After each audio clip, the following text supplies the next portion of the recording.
everybody? Welcome to the podcast today, or welcome to the Platinum Auto Lounge. My name is Chris, and I'm your host of the show. Usually we have my buddy Rob here with us today, but he had a lot of work. Today is Friday, and usually he's not really busy, but for whatever reason, today was insane. Everyone needed their cars back and get them fixed. So I have the honor and pleasure of inviting a really good friend of mine who I've known for close to about a year now. Yeah. And his name is Chris as well. And he's with Element Shield. So let's give him a warm welcome, Chris. Right. Welcome to the podcast. Yeah, definitely. My first podcast, and I'm excited, to share my story, have a conversation, and, congratulations. I just want to say congratulations for this whole setup. Yeah. For your new shop. Awesome. And, happy for you. Good, man. So yeah. Chris, a little bit about him. I'll share the details of how I got to know him and what he does and why his, friendship and why his presence on today's podcast is so important. And so at the lounge, we discuss motors, meals, and mindsets, right? And just to be able to discuss and share what his mindset is like in business, because he's a business owner, right? He's the owner and operator of Element Shield. And we'll talk about what they do here in a minute. But I met him because our clients, Platinum Auto Concierge, we need a good, reliable tinner. And I was highly recommended to him by a really good friend of mine. And man, let me tell you, he hasn't disappointed. Every job that he's done passes my expectance. I guess what I expect out of a job. He's not the cheapest guy on the block, but he's not the most expensive. But his work is some of the best that I've seen. And I'm not just saying it because he's here. I really do mean that. So, Chris, tell us a little bit about how you started out in this tint industry and how that, It's a long story, but it's an interesting story. So the first time I played with film I was 16 years old. Okay. Like a blade and film. And if you don't mind saying for the viewers, how old are you now? I'm about 36. 36 in a week. Okay. So I'll say I'm 36. Cool. So yeah, a little bit of grace. All right. So you've been yeah. First time you touched film was 20 years ago. Yeah. Cool. So that was that, and then I didn't really get serious into it until about, I'd say about 21, 22 years old. Okay.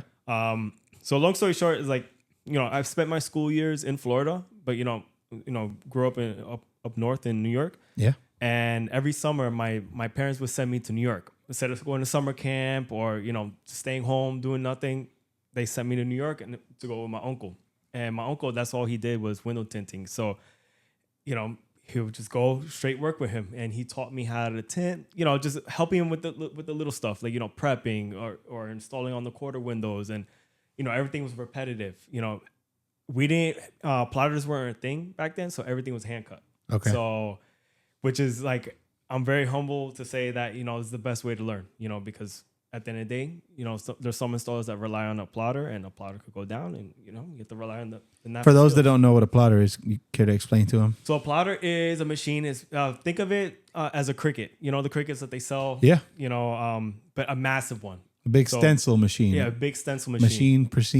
Machine precision cuts. Exactly. Okay. So you put in make, model, year, trim level, and the machine, if your software and everything is set up correctly, that it'll cut out the pattern for you. Perfect. So it saves a liability, for scratching any type of glass, because now that the newer cars, they have softer glass. So interesting. Yeah. So back to where I got started is that I started at a young age, and then whenever I went back to Florida, my uncle sent me like a starter kit, some basic film, basic tools, and I would just do it for my friends and family, but I only did their doors. I didn't shrink. I didn't know how to shrink. Shrinking is like the hardest thing to learn when you're starting out. So I only did the doors, and you could tell which cars I did around town because, I didn't do the back or the front. I just did the doors. Just basic, the sides. Yeah. So, fast forward, my dad had a granite shop. I grew up, with him in the stone industry as well.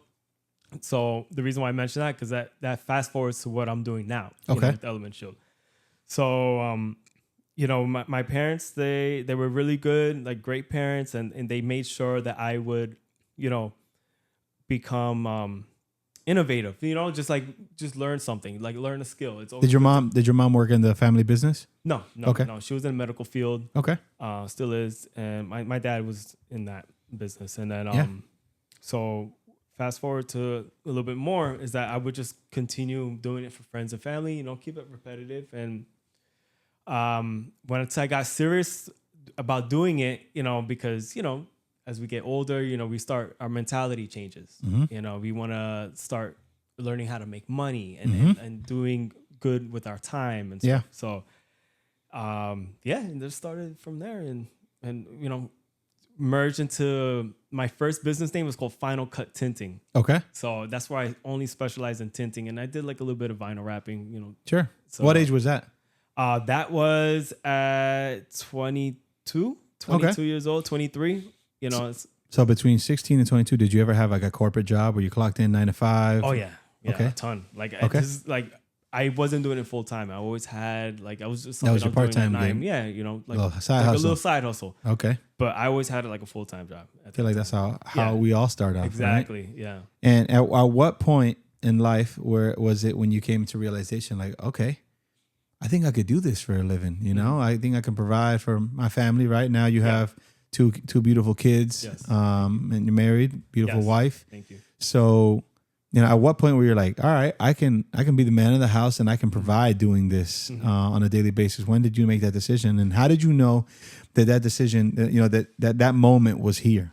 So it started off in New Jersey. In New Jersey, I was working at a shop, and I expanded my skill set in regards to doing PPF for them. I was doing the window tinting and stuff, and then that's what I noticed. Like, hey, I'm gonna make my first business cards, and I'm gonna start doing it for myself on the side. But I still needed that, that cushion. So I was still had that working at a shop. So I was always using the skills, but I was still doing my thing on the side, and I was building up my clientele. Yep. And then when I moved to Florida, Orlando, I was working for a property management company. I didn't know anybody in Orlando, and I was forced. I'm glad I got fired because honestly, it was a blessing in disguise. Yeah. But got fired from that. It was a corporate job. I was just sitting on the desk all day, and it was getting to me. So, and that's when I knew. I was like, you know what, I'm gonna do it full force for myself, for my family, and just went full blast on it. That's awesome. Yeah. What you remember? And I know because I recently just jumped into this adventure with you. Yeah. But what were the first few days, first few weeks like?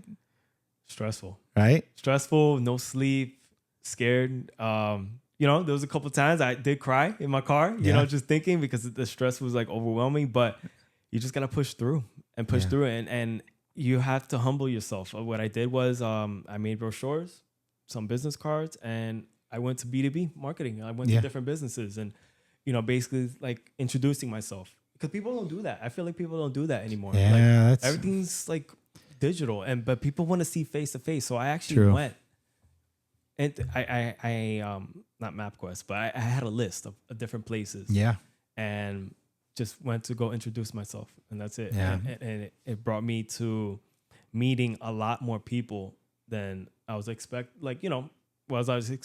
and that's when it started going up from there. It's like, what's the saying? Like, it's not what you know, it's who you know. Yeah. So, network equals net worth. And that really is true. That really is true. It is. Yeah. I've learned to, I've learned how to apply that in my life a lot because I feel like we're all taught, how much money do you make? How much money do you make? How much money are you wanting to make? What do you want to do? And it all surrounds itself around how much, and it's all dollar figure. How much you want to earn an hour, a week, a month, a year? How much money do you have saved? But they never really taught us in school or anywhere like, hey, it's not so much about how much money you have. Sometimes it's more important who you know and the people that you get to know as you start to grow your business. And I can say I'm blessed. I have a large portfolio of people who, I took under the wing, right, at my previous job. And I took care of them as if I was going to take care of them for my whole life. Mm-hmm.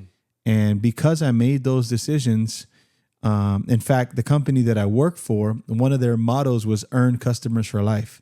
And I wasn't, the most corporate guy and I need to follow every single step. But that was one thing that I already had built in for me from before, because before working for the company that I worked last for 5 years before that, I had clients calling me from the first dealership I ever worked at. Wow. Like, hey man, like I'm here with this advisor. He's telling me this and that. Is this true? Because they trusted me. And in a year or 2 years that I was there, I gained this trust from them because I was more focused on our future and not on our present. Exactly. Sometimes people it's all about, the deal I got today, the money I made today. And they don't realize that life is about growing. And to grow, we need a plant. And to plant, they require seeds. Sometimes when you put these seeds into different places, they don't give fruit quickly. No. But there's going to be 1 tree or 2 trees or 3 trees that you plant it, and all of a sudden, boom. And right. And when I'm speaking metaphorically, but this turns into financial, right? You start printing money. That's what they call it. You start printing money because you planted all these seeds, and these seeds have been so fruitful, and you patiently waited, and you added water, and you gave it sun, and you took the pot outside. And so that's really the art of it. And going out and meeting with people, right? Yeah. Knocking on their doors. Like I remember when I, wanted a job, I would apply online because that started to become a thing. I'm 29, so not too far behind you, but it started to become a thing. Hey, you guys hiring? I remember when people would call in, hey, are you guys hiring? Yeah. And they don't do that anymore. No. But it started to become a point where people were like, yeah, it's online. Go online and apply. And even after I applied online, I still would go in. Yep. And I feel like putting a name and putting a picture or a person to that name that applied, and just the fact you got some balls to come in here and be like, hey, look, I'm so-and-so. I want to work here. And this is my application. I applied X day. Almost every single time I did that, I got that job. So it just goes to show, that when you believe in yourself, because that's the most important thing first, is believe in yourself and believe in what you are and what your capabilities are, who you are and what your capabilities are. And then you go and you apply that into real life. Yeah. It turns into money. First impression is everything too. First impression is everything. Yeah. That is very important. I agree. Over the years, I guess I'll ask you this. So how many years have you been in business now? So I've been in business for Florida, 6 years. 6 years. 6 years. Cool. Yeah. So in those 6 years, have you ever had any employees that worked for you? No. Okay. No, I do have I've had people like that have helped me. I pay them and like to help me out, but no full-time employees. Okay. I haven't. No. Got it. Which I do eventually, with growth. So the people that you have had, right, and we'll talk about that too next, but the people that you have had, and even though, right, they're still a form of an employment, right? Yes. Technically 1099, right? Yeah. The IRS is watching this. 1099 employee, right? You paid them to do a job. What about this person did you see, or did they show you, or did they tell you that made you want to give them an opportunity? Right? Because first impression is the most important thing. So like, what was their background looking like? What's something that you look for in a person that you're like, all right, I want this guy to be a part of my team. I want this guy to help me out when I get an opportunity. Yeah. So work ethic is one. 2, trust. Oh yeah. And 3 is their ego. They're like, they put their ego aside and they understand that I have the skill set and they're willing to learn, and they're all in to learn that new skill set. I think those 3 things you said are super important. Yeah.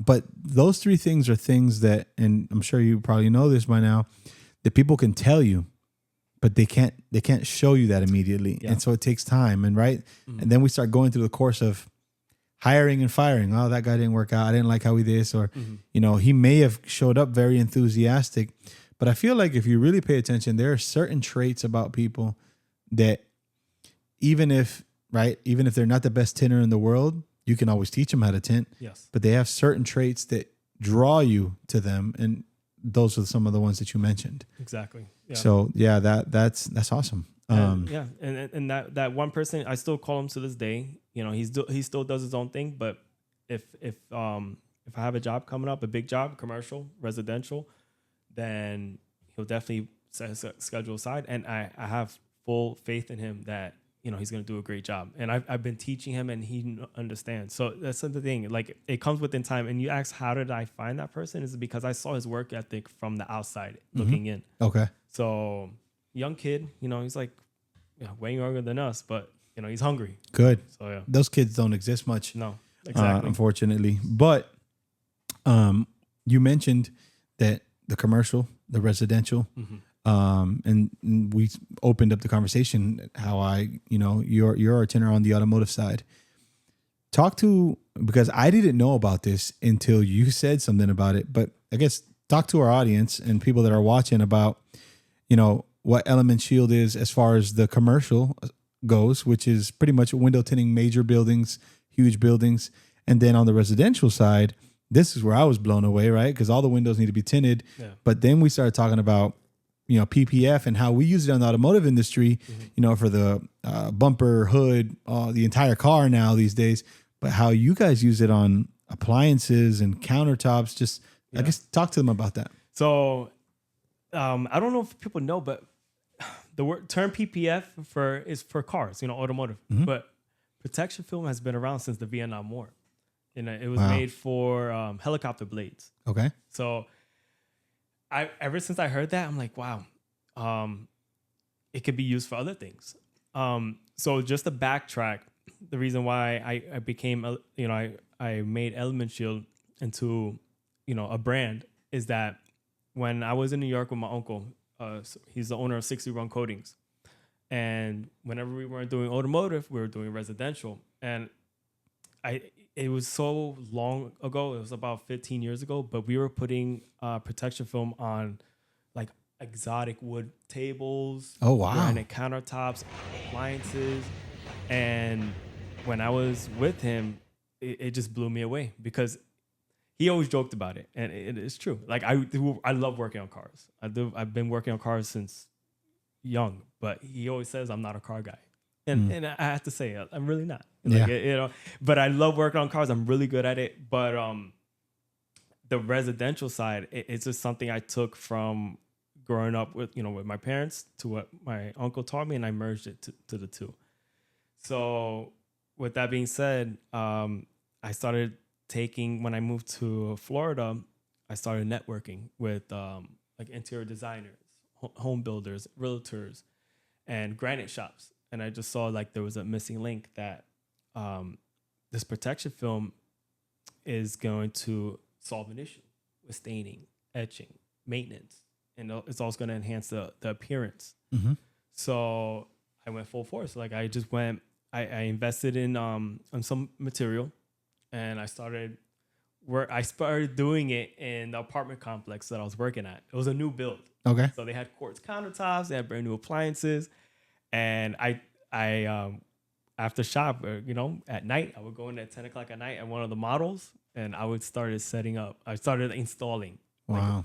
Like teaching, not teaching because I knew the basics, but I started like running scenarios. Like if I'm going to have this problem, how am I going to solve this? And I just started doing it for months. Wow. For months on end. And just blowing through material. And fast forward today, you know, we've been building up our clientele base and our niche, our market. So it's still premature. It's a small market. Yeah. But there's some clients that they understand. Like the whole motto is that we protect the investor's surfaces. You know, if you're going to invest in brand new kitchen appliances or brand new countertops, you know, why not protect it? Yeah. You know, for making it look pristine for many years on end. Most people on average, whenever they do a kitchen or upgrade countertops or whatever, how often are they like remodeling? It's like 10 years, right? Yeah, about 10 years. Or let's say if someone's like, you know what, I'm just going to remodel. And they take pride into their investment and they take pride into that change. So, and they want that change to look good as new for many years to come and to cut down on maintenance and to make life easier and to make it look better. Like, you know? Yeah. Is there any maintenance on the film itself? Like, do they got to apply some oil or some kind of coating on it every? No, you can apply coating. I just tell people like a really good detail spray. Yeah. You know, as long as you don't abuse it, you know, it'll take care of you as well. So, nice. There's some installations I've done years and years and years ago, and I haven't heard any complaints. Wow. I just hear nothing but praises about it, like how it's making their service look better for longer, because at the end of the day, time is the essence and things can fade and dull, and Of course. yeah. How long is it supposed to last for? So 10 to 15 years. Wow. Yeah, 10 to 15 years. So it should be through their entire lifespan. Yeah. Of living in that home or remodeling. Yeah. Wow. Yeah, 10 to 15 years, and it still looks good. So that's amazing. What's like some no-nos? I remember we talked about this briefly off camera, but like you can't cut, you can't put a blade to it because it'll cut it, right? Yeah. Essentially, for those who haven't understood it up to now, it's really like a tint, like a clear tint, or again, if you're familiar with PPF, it's a clear wrap that you're gonna put on top of it. But it's also gonna make it look a little bit shinier too. Oh yeah, big time. And so it's a clear thermal polyurethane film. There's different thicknesses. So I like to stick anywhere between 8 to 10 mil. Okay. I tell people, it's like you have to treat it like normally, even without the film, you cannot cut on it. You're not supposed to, yeah. You're not supposed to cut on your countertop. You're not supposed to use any harsh chemicals. So that's the whole point. Like when I put this film on, it's just supposed to cut down on maintenance, make it look better for many years to come, and just cut down on the stress, like no stress. I got you. Yeah. So. Wow. So talk to me what it's like of owning a business and having a family and trying to balance those two. That is a constant battle. It is. But you make it work with a good partner, my wife. Shout out to my wife. She is understanding that I don't have a set schedule. There is no 9 to 5. I don't leave at 5. I do try my best to end my day around that time, just so I can go home and help the kids and help with homework, dinner, whatever the case may be. But it is stressful, but it's very rewarding because there's flexibility. Like, with that being said, like, let's say there's something, an emergency, and she can't do it. I can do it. I could just like stop what I'm doing and make it happen. Of course. But the work-life balance, it's like I said before. You feel like it's easier now that you own a business? I think so. I think so too. I think so, because there were times when I did have the 9 to 5, the corporate job, and it was like pulling teeth to get that day off. Or hey, I'm gonna come in a little late, or a little bit late. Like, it was just like pulling teeth, and you get looked at and you get frowned upon, and they bring it up later on. Like, venting right now, but I agree. But with that being said, it's easier. It's not, but it's very rewarding, and it could be hard but as long as you have a good partner, my wife's amazing, and she understands, and she helps me out a lot, and vice versa. As long as we're there together. And I love it. Yeah, that's really what it's all about. When you have a family, it's coming together as a team and collectively helping each other. So I want to talk about a story briefly. Yeah. And I told you a little bit about it off camera, but my client brought it up, and in fact, they had mentioned, and I'm not going to say if it was a male or female. I'm going to use as many things as possible to not identify them. But they mentioned that this would be some good content for my podcast, and so that was the first thing I got when I picked up the phone. They said, "Hey, I got some good content for your podcast." So I'm like, "All right, I want to hear this." So a couple of weeks ago, I had a client who purchased a vehicle and reached out to me and tried to get a quote for a tint job. Yeah, and I gave her. I contacted you, and I gave her a quote based on the number you told me. We'll speak numbers. I want to say it was about $700. I won't say what kind of car, because I don't want to identify them, but we're just going to say it was an SUV, and they had gotten a quote somewhere else, for about $400. And I remember you told me, man, where's this being done? Like in a gas station, or is this crackhead tint job? Like, who's doing this? And the market price. And I'm gonna tell you, and I haven't even told you this. Yeah. I'm gonna tell you what I told her. When you told me 700, I was like, damn, that's kind of expensive. But then after I gave her the quote, and I was like, look, this is how much it is. This is a lot more than what you're being quoted. So, I mean, whatever, just if you're going to talk about pricing, then then obviously numbers don't lie. No one wants to pay more.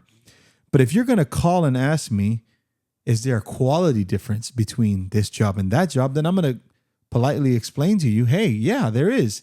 Here's what he does. And I can't speak for the other guy, but I can just tell you what we do differently. Yeah. So after I hung up with her, and I was like, hey, look, just go with that person.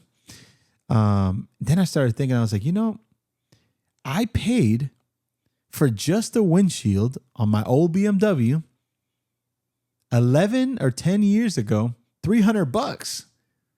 So I'm like, $700 is really not bad for every window on a car 10 years later, right? I paid $300. Large SUV. Exactly. I paid $300 for just the windshield 10 years ago. And I can't say that it was a good job or a bad job because I was just uneducated at the time, but it was fine, right? It never peeled, it never lifted. I got rid of the car, before any of that could have possibly happened. But, what is so I know us, and when I put a price for our clients, they come here and they see our facility, one, right? So they're like, okay, I'm not in some, Joe Schmo's mechanic shop. They come in, they'll see how we have our office set up. They'll come into the shop. They see we have paint on the walls, paint on the floors. There's not oil everywhere. They're like amazed, well lit, quality equipment. And so they're like, okay, I can understand why you charge what you charge. And also they've been accustomed. This is, I guess, the biggest difference between my clients and your clients, but they've been accustomed to paying more and receiving less. So when they come here, they're like, it's going to be cheaper. And I have more of a personal interaction with you, more of a, niche, luxury experience, with the different things that we do to make our clients smile and make them happy. But what's the rebuttal for you? And what's your, so let's say my client had called you directly and said, hey, I have a guy for $400.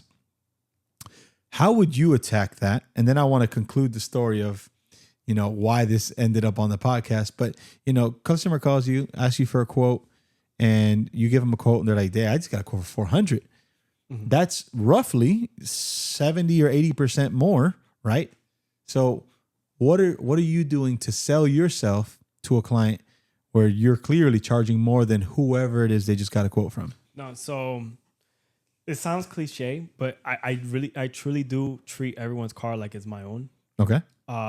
I go through an extensive decontamination process. Like I don't just like lick it and stick it and put the tin on. Mm-hmm. I actually go and I've been doing this for a long time. Yeah. So at the end of the day, experience plays a big part of, working on vehicles, especially like exotic vehicles. You have to take your time. You have to make sure you see my installations. I cover the door panels. Yeah. I cover the dash. I tape the exterior of the windshield.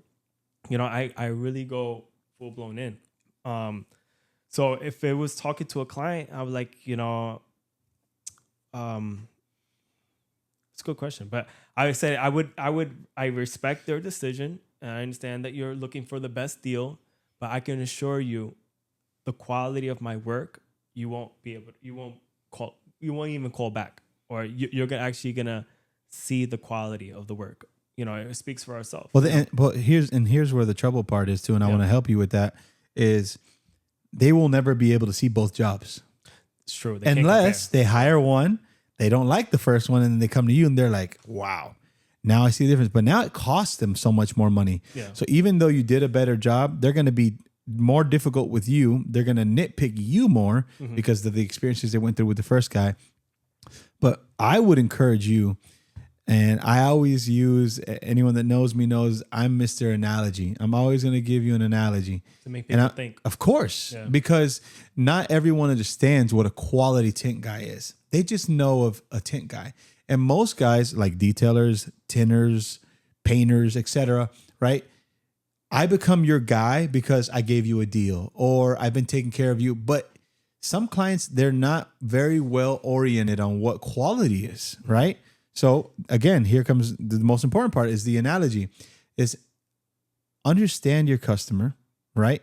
And know what they do for a living, know what they like. Obviously, if there's a guy just calling on the phone, you won't know what he is, who he is, or what he does. But just take a second to pause them and ask them the questions and say, let me ask you a question. Have you ever been to Neiman Marcus? Yeah, I've been to Neiman Marcus. Okay, cool. Typically when you go to Neiman Marcus, what are things you go to buy? Oh, okay. And you're going to throw them for a loop. But, I like, I like to go buy my shoes there. Okay. What kind of shoes do you like? Oh, I'm a Gucci guy, so I get Gucci shoes there. And, I really like the Yves Saint Laurent. Cool. Do you frequent Ross? No, I don't go to Ross. Well, why don't you go to Ross? Well, because Ross doesn't have the quality of the shoes that I like to buy, right? Yeah. And then I always use I just used one that I just came up with now, but I always use a restaurant analogy. I say, you're okay with paying $100 for that steak at Capitol Grill, at Ruth Chris, because even though you could get a steak at Chili's, right, for $10, right? But you're okay paying this $100, but why? You could get a steak somewhere else for $10 because of the quality of that steak. Yeah. And that's when you compare yourself to that steak. Mm-hmm. I'm going to provide you a service and an experience that you aren't going to receive anywhere else, at least locally, and most importantly, for that price. Yeah. True. So you need to make them understand that price that they got it may work out for them if they're okay with Chili's. Yeah. And you need to let them know I'm Ruth Chris, and that's why my prices reflect that. Mm-hmm. And be firm on your price. I'm a big believer. I have a lot of sublet accounts. You're one of them. And I work with a lot of people, and I will never, ever, ever tell you, yo, give me a better number. Give me a better deal. If you decide to do that, that's on you. But I believe you're worth every dollar you're asking me for. That's the reason I'm calling you. So if I believe in you, you need to believe in you just as much. Say, that's my price. You don't like it, kick rocks. I deal with people that do that. In fact, and there's even times where I'm like, how much did you say on that, Brandon? 200. Nah, bro, 275. Yeah. Oh, okay. And I'm looking after my guys. And when you pay your guys more, guess what? They're happier. Yeah, exactly. They work happier. Yeah. They provide a better product, a better result. And again, guess who's happier on top of that? The customer. The client. Yeah. And who's going to return? And then who's going to recommend you? So all these things tie together. But to end this tint story, they ended up going with the $400 tint job. And the conversation started with, hey, here's some food for your podcast. The tint job was a nightmare, right? They scratched the window. They scratched the car. The client, I don't know if they were aware or not that there was a difference between machine cut and hand cut. Yeah. But she went and took the car for a second opinion to a professional who has a location, who I won't say. Mm-hmm. But they were like, oh, yeah, look at this. Look at that. Look at it. Oh, they scratched that. They scratched that. And it was the same price that we quoted. And it was the same price. I believe we were $50 more. In full transparency, I tell my clients, if I have to stop my operation to provide a place for this young man to tint a car in a safe place, in a good environment, in a well-lit environment, if I have to stop making money, then I have to charge. In this case, I want to say I charge $50, which is nothing, right? You couldn't rent a place like the one that we have here for $50 for whatever, for a couple hours or however long you're going to be here. True. But it just goes to show you it's not always about the cheapest guy. And they even mentioned, and this part wasn't supposed to be in the podcast, but I want to bring it on because it was important that maybe I should offer an expensive guy and a cheap guy. And because I provide a level of services up here, I refuse to have a cheap guy because, again, you go to these expensive or nice restaurants that they give you quality service. They don't have a 2 for $20 on the back of the menu. That's true. They don't have, discounts or deals or buy this meal, get a free movie ticket. It is what it is. Mm-hmm. In fact, I feel like you pay more for less. But right? Like at Chili's, you pay $10, $15 for this steak and it comes with 2 sides and a drink. Yeah. But you go to Ruth Chris and it's just a steak on a plate. It don't come with fries. It don't come with potatoes. It don't come with nothing. Tastes better though. Tastes a lot better. But you just have to know, you just have to know the difference of the quality. But sometimes like cheaper can be more expensive later on too. For sure. Because now she has to, now that person has to pay someone to remove it and get it reinstalled. So right now, we're going to throw this on here, right? This wasn't rehearsed. But right now, if she contacted you and said, hey, I want you to do it. I want you to pull these 10 off and redo it. What would you charge? Unfortunately, it's going to go up to like $1,000. Okay. like 900 to 1,000. It's gonna be an all day project. Yeah. And that's another thing too. And like removals sometimes are more work than to reinstall because you have to make sure the film is off correctly, the glue is off, it's immaculate before reinstallation. I see. It's a process. Like it's a deep process that people don't understand. Like you remember those flea market days? Oh, wow. I think people still hold on to that. I forget. Yeah. You know what's fun? Something crazy? Yeah. When you told me, right, that day, you told me, hey, $400, that's a freaking crackhead price, right? Yeah. Today, this just happened today. I was on, what is that? Claire Kona Ocoee, and there was a homeless guy, okay? I mean, again, all due respect, he was homeless, and he was carrying a sign in front of a gas station that said $100 tent. And I was like, that is what he was talking about. Oh, you've seen it. Wow. If you go over there, around lunchtime was the time I went. Yeah. He was out there advertising it. And it's like, I see that there would be people who would be drawn to that, just not the people that we work with. Exactly. You know? Yeah. And so it just, it bothers me. Like I had a guy's car. I won't say who it was, but I had a guy's car who I detailed, and this car was trashed. Mm-hmm. He works in some kind of construction business. So this car, it's a black Range Rover, and it's filthy. It's not black anymore. It's brown when I get it. Yeah. It was literally like a truck. Yeah. And the inside of the car, he's got a 100-pound dog that lives in the car. And there's hair everywhere. Yeah. There's dog drool everywhere. The interior was beige. It was like black. Yeah, it was bad. Yeah. So I cleaned this car up. I spent 2 days cleaning it. The entire time that I'm cleaning it, he's like, how much longer? What's taking so long? I'm like, well, I'm doing this to my standard because I'm charging you $400 to do this detail. I want to make sure this thing is perfect. Even though, here's one thing I always say, in quick fact, if you have a dog and I detail your car, the first question I'm going to ask you is the dog ever coming back in the car? Yes or no? If it is, I'm going to get all the hair out, but I'm not going to get all the hair out. Good question, yeah. But if the dog's never coming back, then I'm going to make sure there's not one hair left anywhere in this car. But that's a different price, right? So that's why it's important to know. So I get the car looking almost as close to perfect as this car can be. It needed paint correction, and he chose not to do that. I buffed and polished the whole car, but it needed a lot more than that. The paint was so bad. And he paid. He was cool. Didn't complain about the price. He thought it looked great. But recently, I had the car here for repairs, and some guy came here to pick it up from me. Says, "Hey, I'm here to detail this car." I'm like, "Okay, go for it." Takes the car, and I'm gonna say the price first, but I found out the price after. I said, "Hey, how much does this guy charge you?" He said, $500, $100 more than me. The car showed up. Okay. There was wax residue in a bunch of places that were left over that were missed. That happens. It happens to me.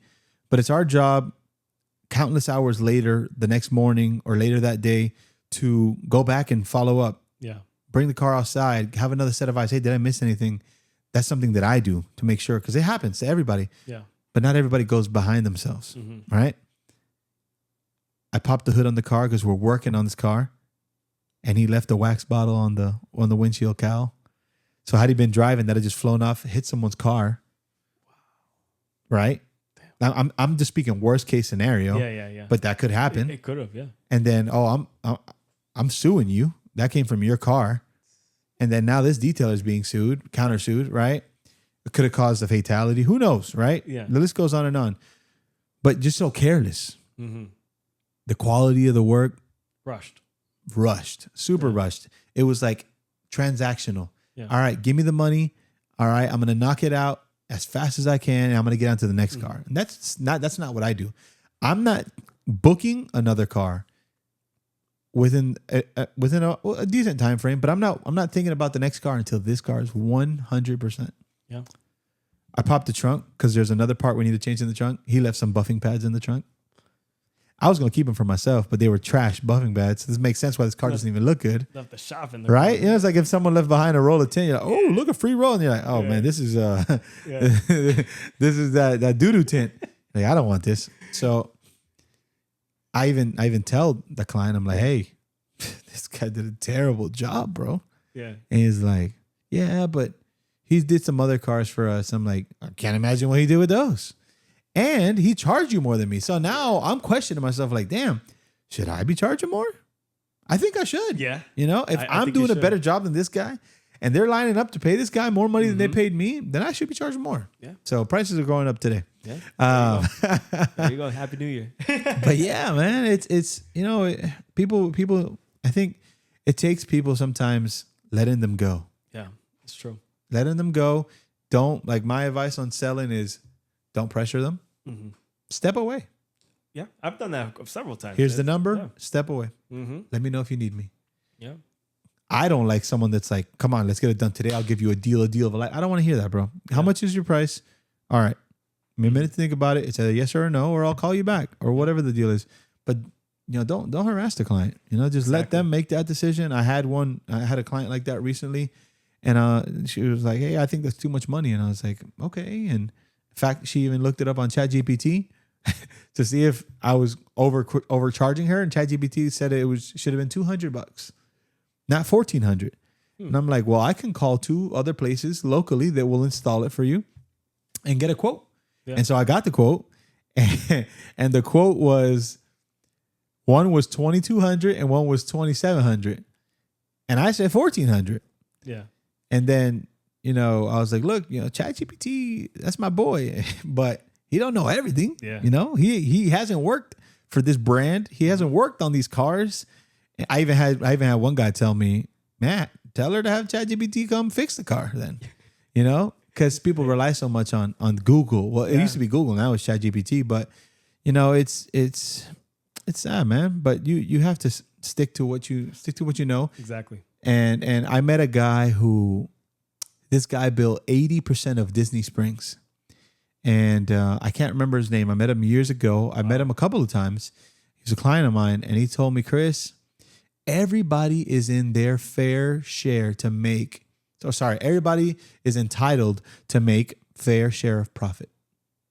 Yes. What you just don't want to do is price gouge or profit gouge. Mm-hmm. That's where it becomes bad, right? There's nothing wrong with me buying this for $200 and selling it to you for $300, but it may be wrong if I buy it for $200. It's worth $300 and I sell it to you for $600 just cause. Yeah. So I think it's important to always, and I know you do this and I do it too. We look out there. We find what are people charging. I want to make sure I'm not too expensive. I don't ever want to be the most expensive guy, but I don't want to be the cheapest guy. Same. I like to stick it to the medium, and also because I have to factor in I offer convenience. Yeah. As well, you know, I offer convenience, gas, tolls, time, point A to point Z. You know, my software, I computer cut the film. I can hand cut if I need to hand cut. Sure. But at the end of the day, I pay for the software. I have to template it out. You know, this is a whole process. And one thing and I'm gonna take pride for this. I am not the fastest dinner, but I do take my time and I go above the meter when it comes to like prepping. And because prep is everything when it comes to the tint game or any type of film, because film cannot be forgiving. You have to worry about the elements, the environment. So, and don't. Hey, by the way, I wanted to say on that, don't be the fastest tinner, right? Again, I don't. Analogy. Yeah, I don't. Fastest food, McDonald's. Yeah. Are they better than Ruth Chris just because they're faster? No, they're not. So just like remember that. You know, it's not a race. No. Customer, like they ask me, hey, how long is it going to be? I say, well, on average, it's this time. Yep. But sometimes I run into things and until it's perfect, it's not leaving. That's always my answer. Mm-hmm. And maybe around the 4-hour mark, I'm like, hey, I told you it's going to be 4 hours, but I found these extra things and I want to make sure it's perfect. And they appreciate that. Because we also live in a world where people want to feel like they got their money's worth. And to some people, getting their money's worth requires X amount of time from you, right? If you did the same tint job, right, in 15 minutes, as good as you can do it now, and you charge $1,200, they'd be like, no, I'll just pay $700. I'd rather wait 4 hours, 5 hours. Yeah. But some people are willing to pay extra. I was like, $1,500 or $1,200, and you have it done in 15 minutes, Mm-hmm. and it's the same level of quality. Then people are gonna pay. Oh yeah. But you have to remember this isn't a race. No, it's not. A race. It's not a race. And take your time, bro. Yeah. Take your time. I know. I know. All due respect, you're not the fastest guy. No. But True. your quality is what speaks. I don't care. I don't want the fastest guy. I had the fastest guy. It cost me a lot of money and headaches and drama, and I'm good. I'm not interested in that. So, don't stick to the quality, bro. Yeah, and then and probably like in regards to that, I don't promote my automotive work. I really don't, and I maybe I should, but I really am focusing in regards to Element Shield just because I really the residential commercial aspect of it. Yeah, like the whole bigger tickets. Working the AC, that's a big factor in Florida. I was gonna say you're working more comfortable. Yeah. And plus it's innovative. It's something new, and it sticks out. It takes a lot of education. Like you have to educate your client as well. Yeah. So a lot of people need to factor that in. You have to educate the client and figure out what their pain points are and reverse that. Have a solution to those pain points. For sure. Yeah. So because we talk about 3 topics, mm-hmm. right? Motors, meals, mindsets. Yeah. Talked a lot about mindset and the business aspect of your business. Talked a little bit about you. Food. Come on, baby. Yeah. Oh man. What's your all right, I'm gonna ask you the same question I asked Rob a couple of weeks ago. Yeah. You got friends and family that are coming into town that like to eat good food. Yeah. And they say, take me to 3 spots that I can only go to while I'm here. Mm-hmm.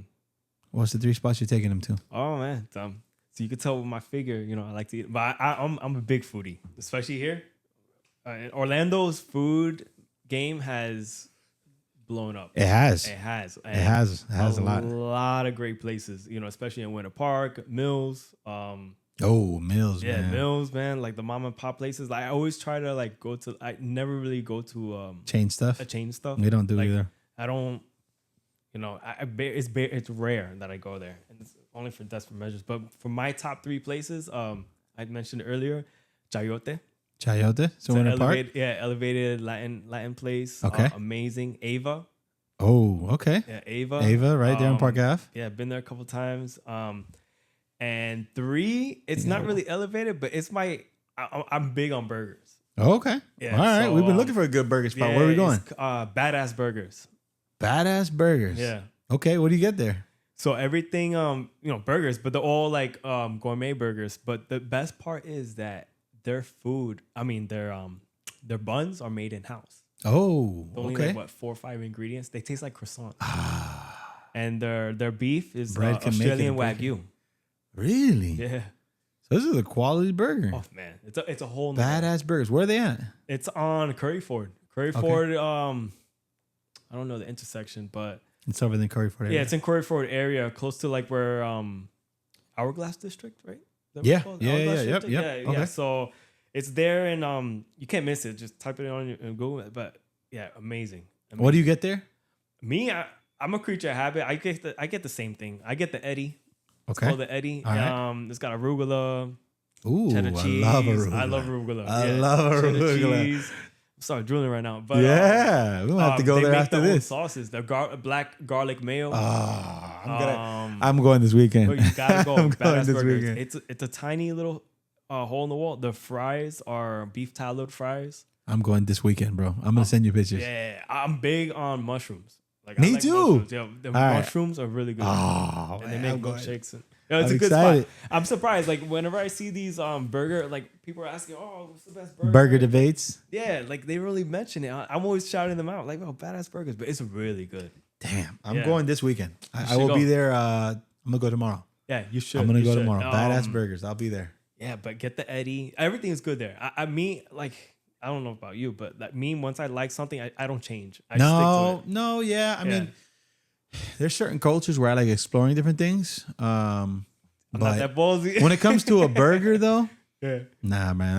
I usually just get one way. I'm a big fan of the mushroom Swiss burger. That's usually my go-to. But I'm okay with a bacon and cheese or a smash burger. Yeah. I can switch it up like that. But I'm not ballsy to where I'm gonna do a weird burger, you know? No, yeah. Because yeah, I don't. When I think of a burger, I think of one thing. There's other things that I'm okay with the fusion. Yeah.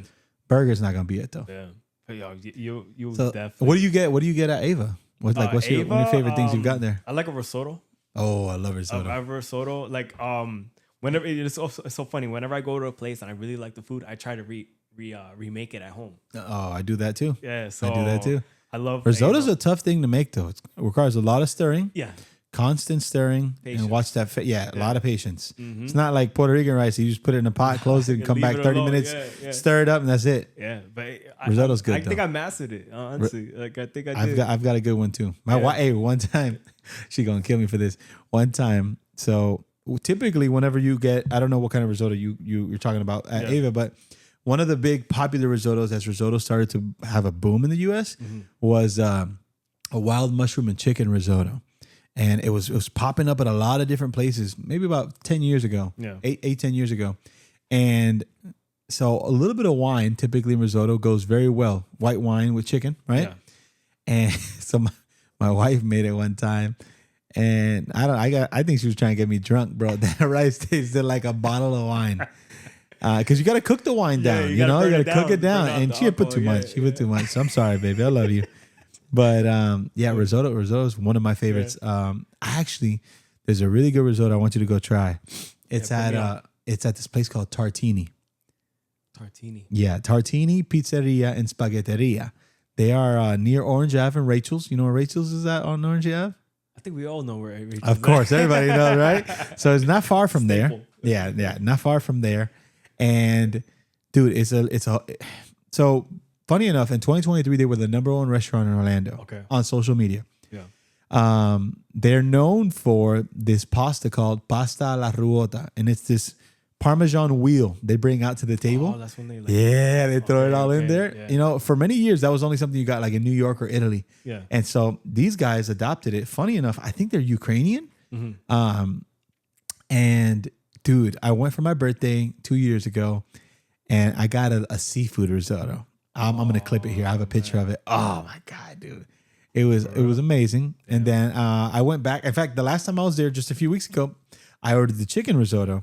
I was with my pops, and I don't think he'd ever had a risotto. He's coming on the podcast soon. Shout out, pops. Oh, nice. He has an interesting story, and he hasn't got to enjoy some of the nicer things in life. Yeah. So it's been my goal to show him some of the, you know. Because when we was kids, going to a nice restaurant was Bahama Breeze, right?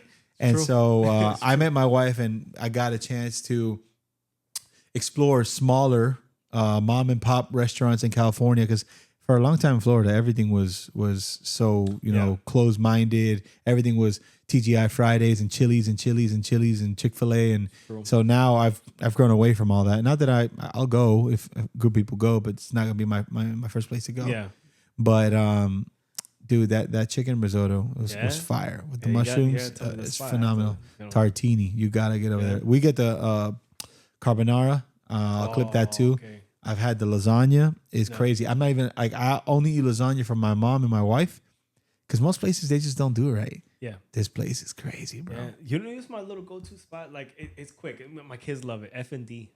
F&D, where's it at? They're I think they only have like 2 locations here, but one's by me on Curry Ford, and the other one I think is in Longwood, but really good. F&D, what's it called? F&D what? F&D pizza and kitchen, like something like that. But it's really good. It's Italian, but amazing. Interesting. And that was another thing too, like living in Jersey and living in New York, like, opened up my food palette, and on top of like meeting my wife. You have a high standard coming from there, bro. I learned the New York scene a couple of years ago, and the food in the Northeast is way different. Way different, really good. But don't get me wrong, like I have no complaints over here. No, like, but Florida's changed, man. Like when I left to Cali in 2016, 2017. Yeah, and I was there for 2016. I was there for 4 years till 2020. And that was one of the things my wife was like sad about. It's like, man, there's no good food spots in Florida. But because at this point we become full blown foodies. Yeah. And now, because we're foodies, we started hunting down the places. Because Orlando is such a theme park central, people come here and most people come here and they know what they're gonna get at Chili's, so they just go to Chili's and you know they go to whatever, you know, these franchise places. So it's hard for a small business, you know, concept to thrive in the midst of all of these big companies. Even though we know they serve a better product, but people just know what they're gonna get. But they do get a lot of support from the people that live locally, because you know They do. You know, once they figure out like they're, you know, they got something going on, like the word travels, you know, and it starts flooding and becomes popular. So. And it's become so diversified. Oh yeah, recently like Orlando, it used to be just Ricans, and now we got such a big influx of Asians and Indians and different types of Caribbean. African. So it's really become very diverse. I remember before it was just Haitians, Puerto Ricans, Dominicans. Yeah. And that was really it, dude. I you know, because when I used to live in Fort Myers, like Southwest Florida, we used to take, because it's so boring over there. I don't understand how people still live there, but yeah, it sucks. But you know, I spent my school years there. But like, you know, me and my friends, we used to take road trips to Orlando. Okay, because that's like the close, besides Miami, that's the closest city, and you know, we used to have a blast. And I'm like, oh man. Like I always wanted to eventually move to Orlando. Yeah. And sure enough, the city has blown up like big time. Orlando's the next couple of years, it's going to be the next LA, you know, the next New York. I feel like Miami kind of has that title right now, but we're you know, we're in third place. I think Tampa. So we are, believe this or not, Orlando is the tourist capital of the world. And when I say that, right, this is the most visited place in the world. In 2024, we had 75 or 74.3 million visitors in 1 year between international and domestic. But ultimately, and it's also, I read this in a Visit Orlando article, the most expensive place to vacation in the world. Yeah, right? Because you know Disney prices, right? Exactly, right? You want to go to each park's $200 a piece now these days. Right, each person, that's $1,000 a person, $800 and some change dollars, right? Times multiple days. You know, you spend each person spending $1,000 on tickets for just Disney. Then you got Universal, and then you got Islands of Adventure. They just opened up Epic, and then you got water parks, which most people don't even make it to because they got so much on their plate already. And then hotel, and then food, and then snacks, and then rental car. Airfare. I mean, dude, Orlando is so expensive. So expensive. Versus to where I can go to LA, right? Fly to LA, even though LA is expensive, more expensive than here for the most part, cost-wise, as far as, you know, food and taxes and hotels. But I'll just pay for a flight. I'll pay for a hotel. I'm not, unless I'm going to Disneyland in Anaheim. Yeah. There's not a bunch of tourist traps where it requires me to spend $1,000 per member of my family to get in and enjoy a vacation. You go on a cruise, right? You visit multiple countries, but everything's paid for all in that one fare. Inclusive, so Orlando's gotten really expensive, and that's good. I'm happy because for many years I was like, man, why aren't we one of the bigs? Why are we still why are homes so cheap here? And I'm glad I got in before all that madness started to happen recently with all the price hikes, but ultimately, man, I think Orlando has the potential to be a big city. It's good for businesses. It's good for us in the future. Yeah, for sure. Because since it's becoming such a melting pot, like people are bringing their taste. Like, you know, like let's say the West Coast has their taste when it comes to like cars and homes and Northeast and everyone, and they're bringing their taste here. And that's where it played a big part of my business in regards to the residential aspect to start becoming busier. Because people are like, oh, okay, I want to get marble now. You know, marble wasn't really a thing, but marble is becoming more popular. It is. And it just, everything's a domino effect. You know, it's all about the demographics of who is moving in. Because, you know, it just stems from there. You know? It does. Yeah. A lot of, you know, when the pandemic happened, a lot of California money started coming this way, New York money. Remember. That was with a big boom. That was a big boom here. And that drove a lot of cost up because they were showing up cash ready to buy, you know. So that was a big boom. But I want to wrap up this podcast, but before we finish, I have an important question before we go. And because the future of our country is in the youth, for example, this young guy that works with you sometimes, if somebody wanted to open up their own tint business, tinting cars, paint protection film, or sorry, just protection film for appliances, you know, what's some advice that you would offer them, and what are some of the steps that you would teach them and help them miss that you had to deal with that you wouldn't want them to deal with? So basically, to reverse engineer like mistakes I made, or yeah, so mistakes that you made. What are some things that you want that if I said, hey, I want to open up my own tent business, what can you tell me? What do I need to know? Right? Like what are some things that young guys need to take into consideration? And what are some things that they want to avoid? You know, like for example, don't start up your business and use cheap tint, right? Yeah. That's I would assume that'd be one of them. Like don't just try to buy the cheapest product you can get. Like test products. Yes. Yeah. Well, first of all, like, you know, start with the basics. In regards to learn how to hand cut first. If you ever want, like somebody wants to start something, like, do not get too lazy too fast. Like go through the hard first. Learn how to hand cut. Learn how to template. And also pay deep attention to what, listen to the customer, see what they want, ask questions like you mentioned earlier. Yeah. Ask a lot of questions. And also where there's so many, I tell people like, because there's a thing like everyone's like, oh, there's competition, but there's not really competition. There's so many cars, there's so many houses, there's so many kitchens, and you know, there is no competition. Honestly, like network with other installers. Yeah. Learn from them. Share advice, because at the end of the day, if someone's going to disrupt the market in regards to charging too low, it can affect the market. It can affect the actual business itself. So, you know, like don't be too cheap, don't be too expensive, and also have respect for other people, like other installers and other shops, and stuff like that. Because at the end of the day, you know, there's more than enough for everyone to eat, you know. And I see that a lot, you know, because there's sometimes like people take that into consideration that like it's a dog eat dog, but not really. Like it's at the end of the day, we're all in it together. Yeah, there's enough for everybody. So I would advise that, and also to keep learning, you know, because our industries and all industries are constantly changing. There's always something new coming out, always something more innovative, but always like continue to learn. Yeah. And don't be afraid to go out there, because when I first started out, I didn't depend on the social media or over the phone. I actually invested the money into the gas and just went out there and started introducing myself. Business to business, yeah. Yeah, just go out there. That's what I would recommend. Just nice. Go out there, yeah. Awesome. Yeah. Well, listen, I appreciate your time coming out today. We've been here for quite some time. We had some technical difficulties on the new setup we're trying out, but you know, I really appreciate you hanging out with us and staying, you know, hanging in there. Yeah, it was good. It's been fun. So let the people know where to follow you, where to find you. Maybe give them your contact number. Yeah.